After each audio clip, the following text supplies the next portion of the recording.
रांची, जेक ने कंपार्टमेंटल परीक्षा को लेकर नहीं लिया निर्णय, इतने हजार छात्रों का एक साल हो जाएगा बर्बाद।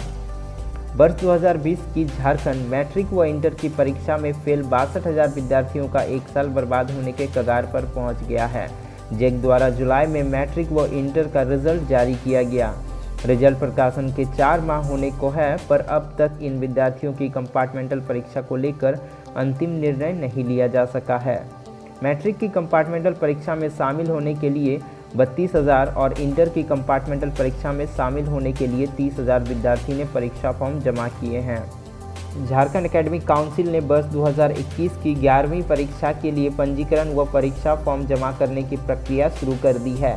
मैट्रिक की कंपार्टमेंटल परीक्षा नहीं होने के कारण आवेदन जमा करने वाले 32,000 विद्यार्थी न तो 11वीं बोर्ड परीक्षा के लिए परीक्षा फॉर्म जमा कर पाएंगे, न ही वर्ष 2022 की इंटर परीक्षा के लिए अपना पंजीकरण कर पाएंगे।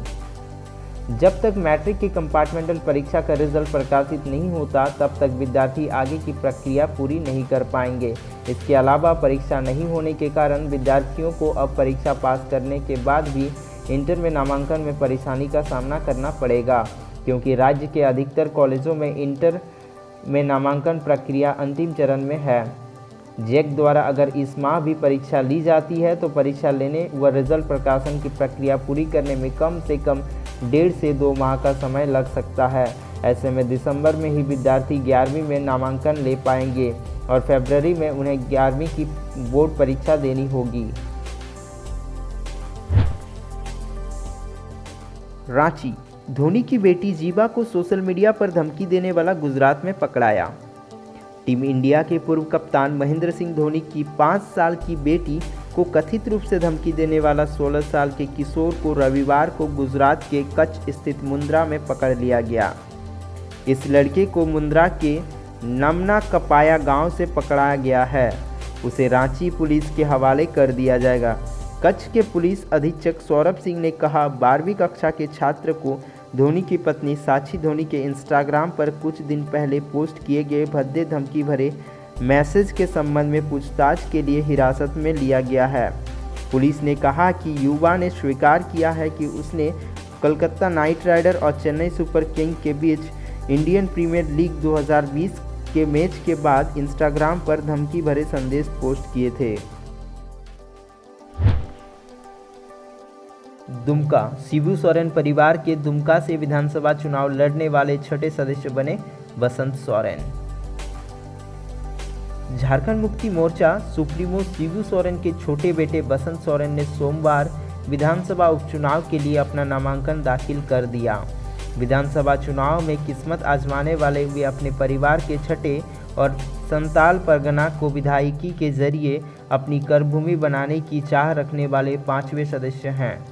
पार्टी सुप्रीमो शिबू सोरेन खुद टुंडी व तमाड़ के अलावा जामा व जामताड़ा से, बड़े बेटे दिवंगत दुर्गा सोरेन ने जामा से, दूसरे छोटे बेटे हेमंत सोरेन ने दुमका व बहरेट से तथा पुत्रवधू सीता सोरेन ने जामा से किस्मत आजमाई। इन सीटों पर हार जीत के संघर्ष के बाद चारों सदन तक पहुंचे भी।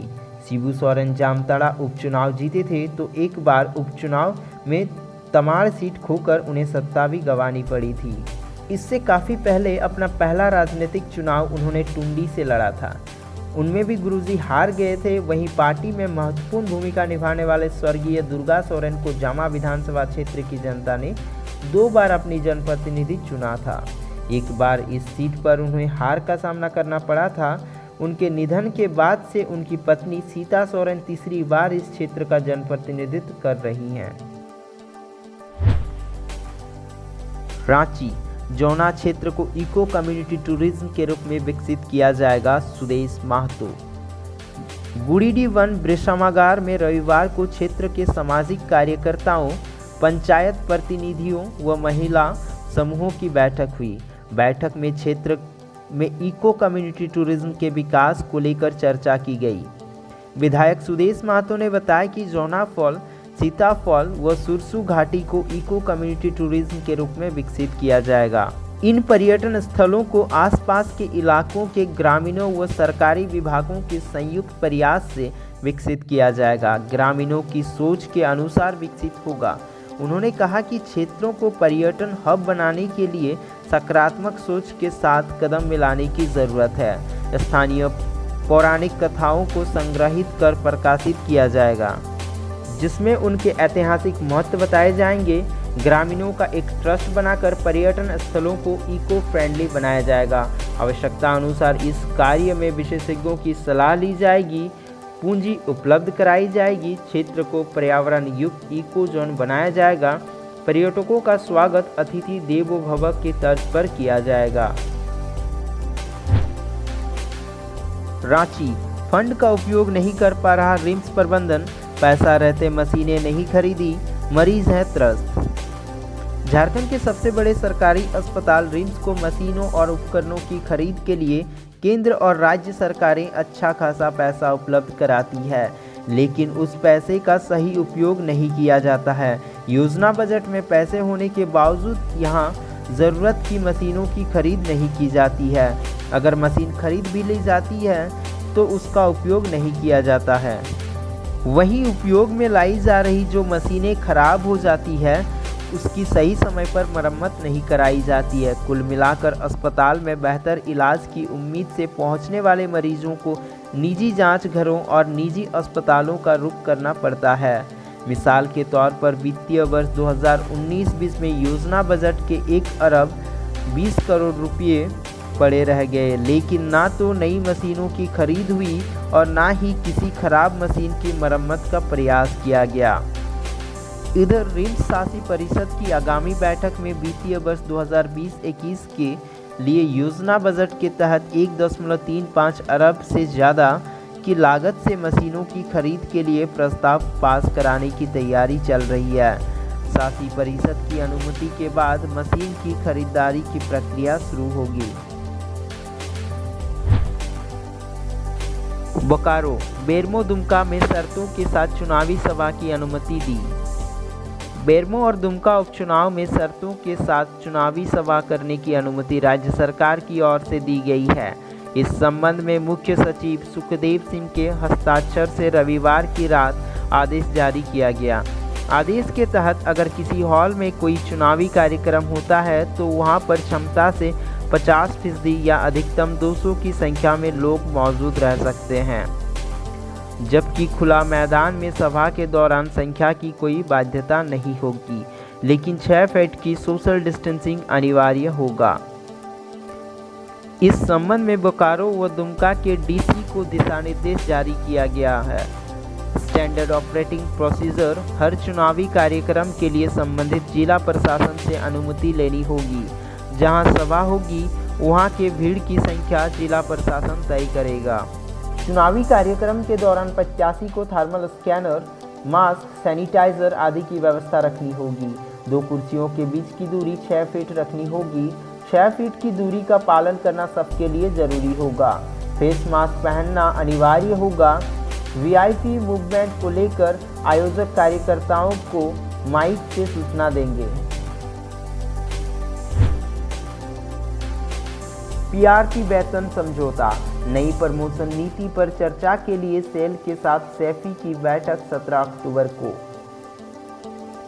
पीआरपी वेतन समझौता, नई प्रमोशन नीति सहित अन्य लंबित मांगों को लेकर steel executive federation of India यानी SEFI की ऑनलाइन बैठक में बोकारो स्टील ऑफिसर्स एसोसिएशन यानी BSOSA सहित अन्य कई इकाई की अधिकारी यूनियन शामिल हुई। भारतीय इस्पात अधिकरण यानी SAIL के साथ 17 अक्टूबर 2020 को बैठक करने का निर्णय लिया गया। बैठक के बाद आगे की रणनीति तय करने पर सहमति बनी। वित्तीय वर्ष 2019-20 में सेल द्वारा 3,171 करोड़ रुपये लाभ अर्जित किए गए हैं। पिछले वित्तीय वर्ष 2018-19 में सेल ने 3,338 करोड़ का लाभ कमाया था। पिछले 3 वर्षों के वित्तीय परिणामों के आधार पर सेल का 3 वर्षों का औसत लाभ 1,917 करोड़ रुपये आता है। इस आधार पर वेतन समझौता जल्द किया जाना चाहिए। BSL सेल में 19,000 अधिकारी कार्यरत हैं। इसको लेकर बोसा सेफी गंभीर हैं। BSL सहित भारतीय इस्पात प्राधिकरण सेल के 70,000 कर्मियों और अधिकारियों का वेतन समझौता 1 जनवरी 2017 से लंबित है। बार बार मांग उठने के बाद भी सरकार अब तक पहल नहीं कर सकी है।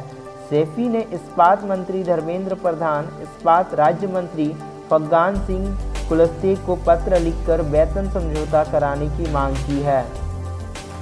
विपरीत परिस्थितियों में भी सेल के अधिकारियों ने सर्वश्रेष्ठ योगदान दिया है। दुमका, यूपीए को बचानी है, विरासत भाजपा का पुराने चेहरे पर दांव। दुमका और बेरमो में 3 नवंबर को होने वाले उपचुनाव में अब यूपीए एनडीए के बीच सीधा मुकाबला तय है। यूपीए को अपनी राजनीतिक विरासत बचानी है तो एनडीए ने पुराने चेहरे को ही मैदान में उतारा है। दुमका से हेमंत सोरेन के इस्तीफा के बाद खाली हुए सीट पर उनके भाई बसंत सोरेन भाजपा के लुइस मारांडी के सामने होंगे। झामुमो के उम्मीदवार बसंत सोरेन को अपनी जमीन और पार्टी की साख बचानी होगी। वहीं कांग्रेस के दिग्गज मजदूर नेता रहे राजेंद्र सिंह के निधन के बाद कांग्रेस ने अब उनके बड़े बेटे जय मंगल सिंह उर्फ अनूप सिंह को उम्मीदवार बनाया है। Subscribe to our channel for more videos and press the bell icon for latest notification. If you like the video, please hit the like button and comment below.